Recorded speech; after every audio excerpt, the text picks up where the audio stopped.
Good afternoon. This is my second time in Morocco, and I feel very good to be here for the second time. People are very warm. I feel very well and warmly hosted. My profession is I am a futurist, and I work specifically with innovation, creativity processes, and I deal with imagination processes. So I will talk here about the power of imagination that's like the engine of creativity. Okay. So my subject is from victims to co-creators. I'll read just to control my time. Okay. So, in these times of uncertainty, economic crisis, and unprecedented change, a special skill is emerging of this new word. This is creativity. Despite all the challenges we are facing, this is an incredible time to be alive. Not only are we living through the period of the most rapid innovation and exponential change in human history, but for the first time, we have the tools and the resources to solve the world's biggest problems. Some years ago, during the World Economic Forum in Davos, the theme was the creative imperative, when economic experts touted creativity as the must-have for future world financial strength and growth.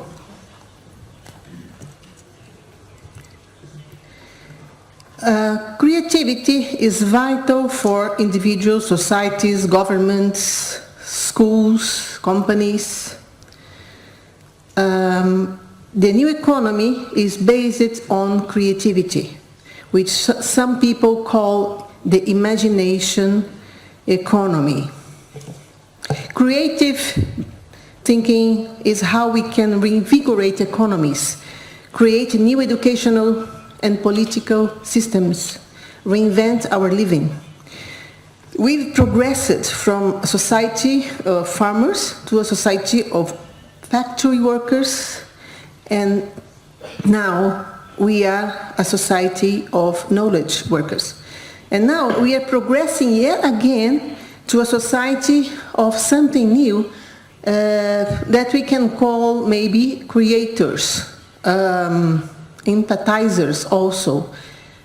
I used to say Michelangelos, because we are becoming, all of us, like Michelangelos, with the conditions to make things, to create incredible things with all the resources we have. The author Daniel Pink makes a picture of economic development according to the length of creativity applied in each era. Okay, the first era, the agricultural age, we had farmers. In the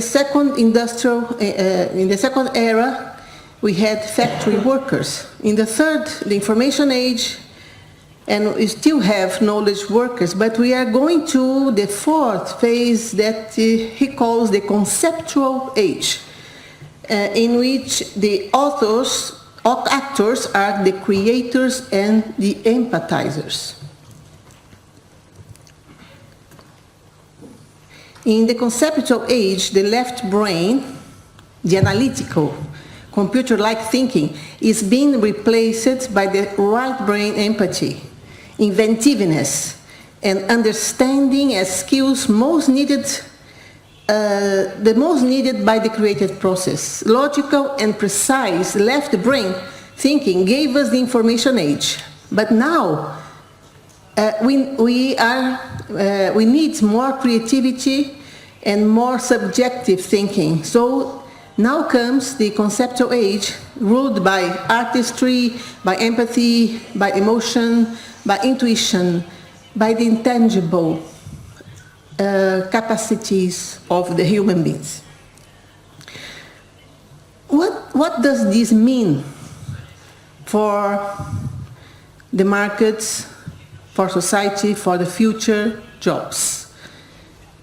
Winners now are the designers, are the inventors, the counselors, the ethnographers, the social psychologists, and the other right-brain folks, while lawyers, engineers, accountants, and other left-brainers will see their jobs in danger.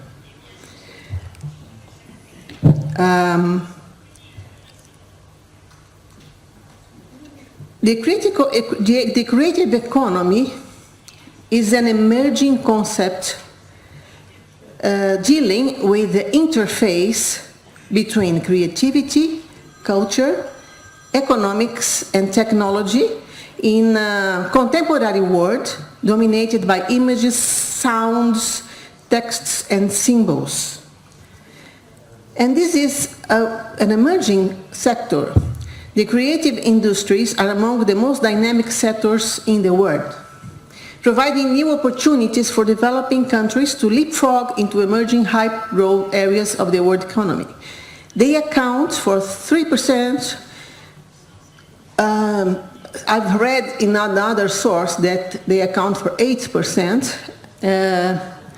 Maybe my colleague the next lecture can give the right number, but it is an emerging sector generating 30 million jobs.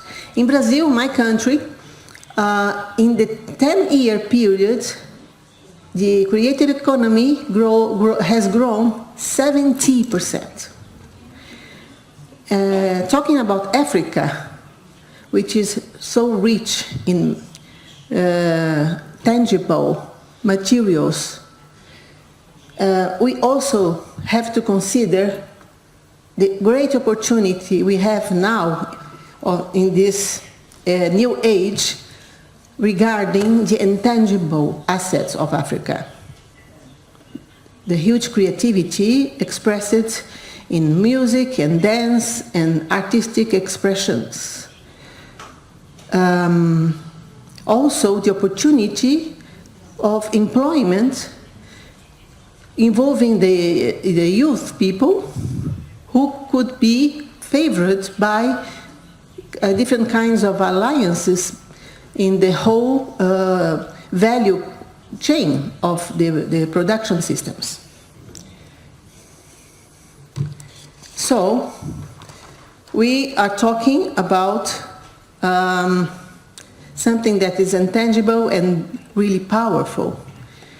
With unemployment rising all over the world, and all these machines, AI, robotics, taking places of the humans, the only truly human feature that will prevail in the future is our creativity, our dreaming capacity, our ability to imagine new worlds, our capacity to take refuge in our emotions that cannot be replicated by machines. Creativity may be the most powerful of all the resources to be reached in. With vast numbers of people entering the workforce, huge improvements in productivity and continued globalization, the rewards for innovation and creativity will become even greater.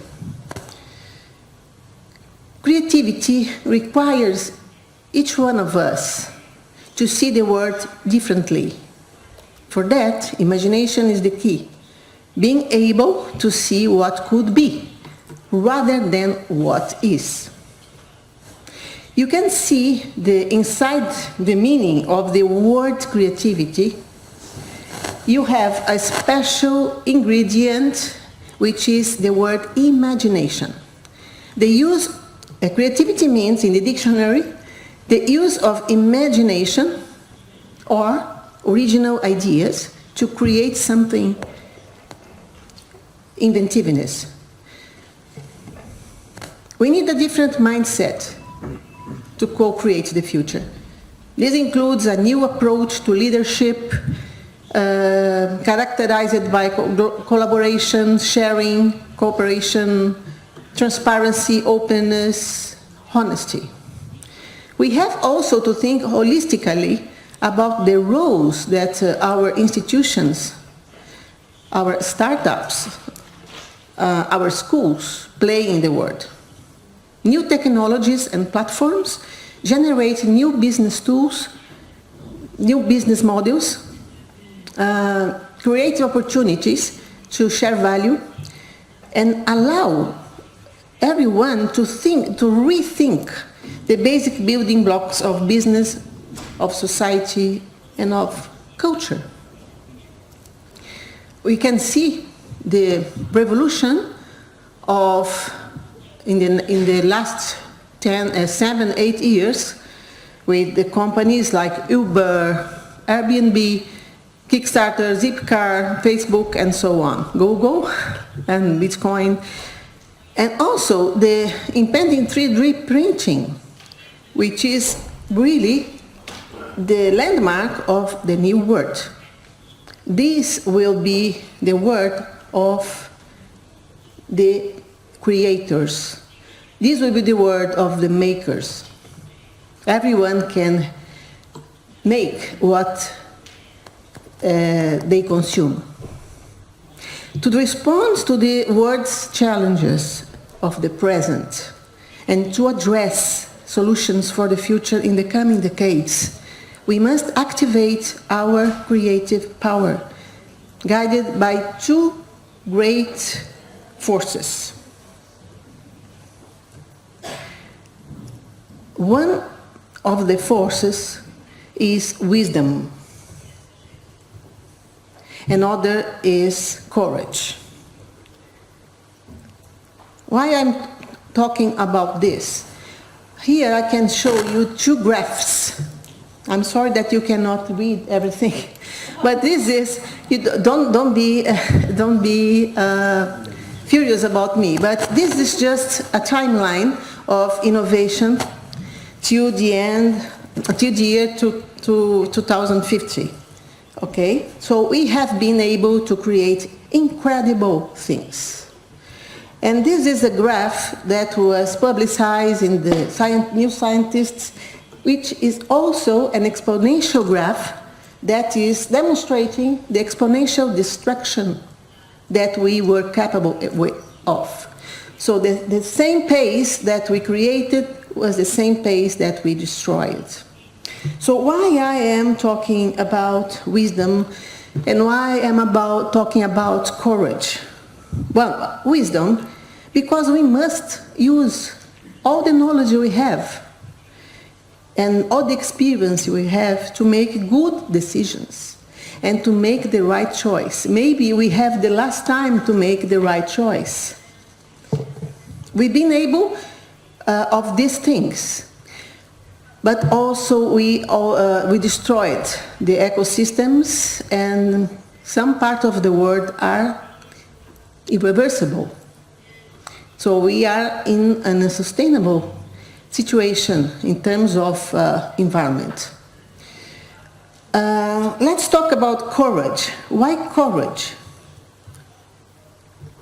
Because we must dominate our fear. We are a fearful society, and we fear the future. And why we fear the future? Because we fear the unknown. We don't know the future. We also fear the future because of the culture that created the Imaginarium world that we live in, full of gloomy images, pessimist images disseminated by the media systems.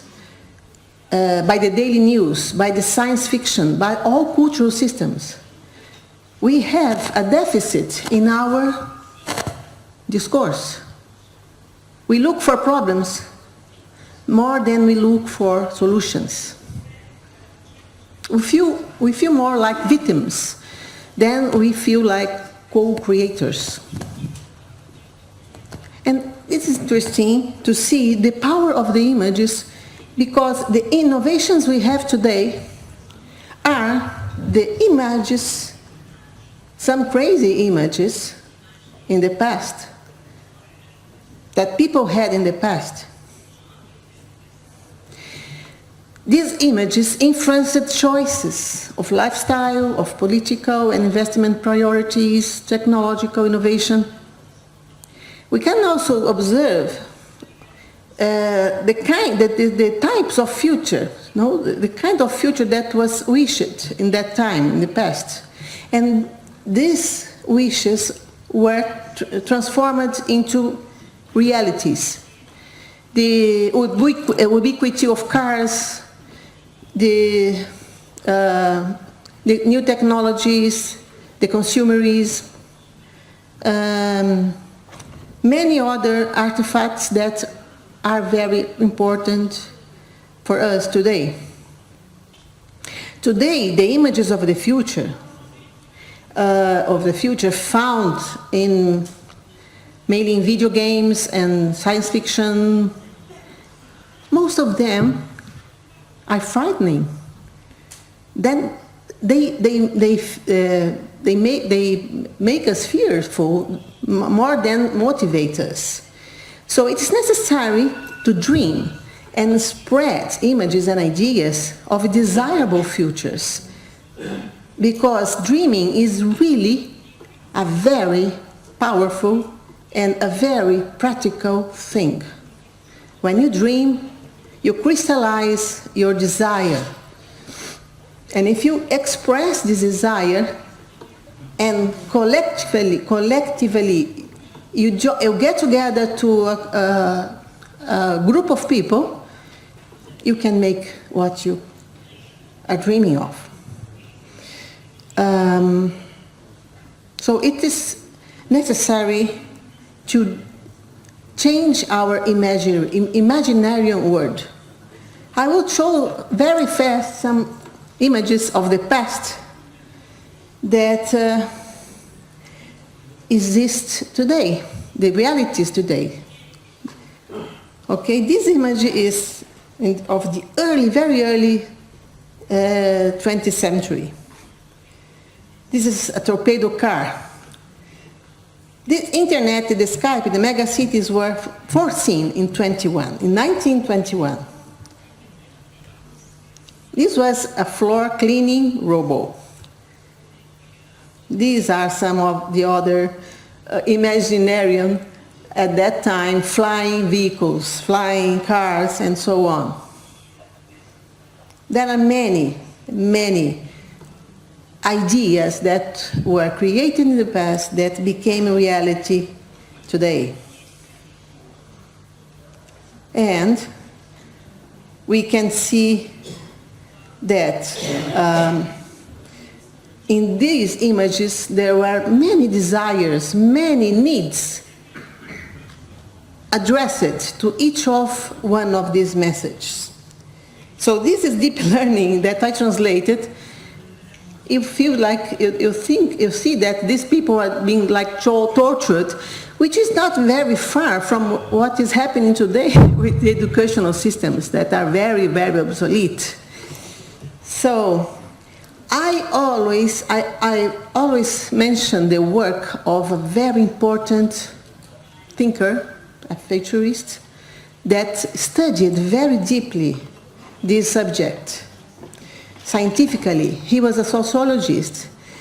In his book, The Image of the Future, he says that the rise and fall of images precedes or accompanies the rise and fall of cultures. As long as society image is positive and flourishing, the flower of culture is in full bloom. Once the image begins to decay and lose its vitality, however, the culture does not long survive. So the question is, what kind of culture are we creating for our next generation? What are the images today that are nurturing our future? I'm coming to the end, just to show you that is a very important instrument created by the futurist Barbara Max Hubbard. It's like a template. It is called the co-creation wheel. Here there are 12 sector solutions, and this view is being used by a number of groups around the world. This is a fourth dimensional sphere that keeps evolving through time. So I'm sharing this with you because this is really what represents, in a great extent, the dimensions of the world that has to be created and has to be valued. And the center of this view, where the tip of each sector meets, is the heart, the spirit of the co-creation.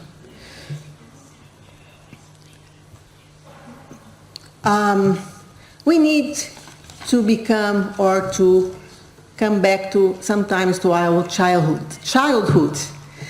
Children are said to be more creative than adults. Why?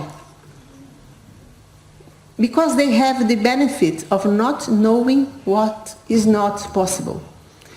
For them, everything is feasible. To find creative solutions for the world's problematic, it would be very important for us to have free minds as children have. I'd like to mention a phrase of the Uruguayan writer Eduardo Galeno that once said, "This is a word pregnant with another word." Yes, we are an overpopulated society, but we are 7.4 billion minds interconnected with unprecedented access to information and to technology. In the next 20 years, we'll be 9 billion. In the next 10 years, we'll be 9 billion. We are more than victims, for sure. We now have to play the role of kind of midwives of this new thing that is being born, to help this new world being born. We are all co-creators of this new world. So, with all these tools, challenges, opportunities, having arrived, having created everything, we have already created many things, also have destroyed much. It's time to resign from the role of victims and take charge of our history by working as co-creators of the future we want. Thank you.